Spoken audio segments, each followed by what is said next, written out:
Dua pengendara sepeda motor mendadak viral karena video yang merekam keduanya saling pukul di Simpang Lukluk Badung pada 4 November 2023 lalu pukul 16 waktu Indonesia Tengah beredar di dunia maya. Untungnya insiden ini berakhir dengan kesepakatan damai. Pada Sabtu lalu 4 November 2023 pukul 16 WITA, seorang pengendara moge Harley Davidson terlibat perkelahian dengan pengendara Kawasaki Ninja RR di Simpang Lukluk Badung. Sejumlah orang berupaya melerai keduanya.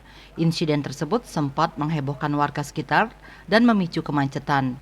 Untungnya insiden ini berakhir dengan kesepakatan damai atas dasar inisiasi dari tetua sesepuh paguyuban motor. Menurut para pihak, kejadian tersebut merupakan kesalahpahaman pribadi dan tidak ada keterkaitan antar klub motor. Niki kejadian ring TL Lukluk ini murni kesalahpahaman. Jadi di mana video yang viral sudah saling berdamai tanpa paksaan, dengan sudah berdamai dengan ikhlas, tidak ada antara klub dengan klub, ini murni pribadi supaya halayak ramai. Ini bukan karena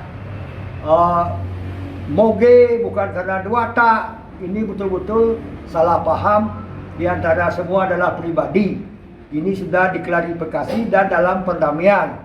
Sekarang kan titiang suruh berjabat tangan, jadi supaya ya ramai, viral itu harus dihapuskan.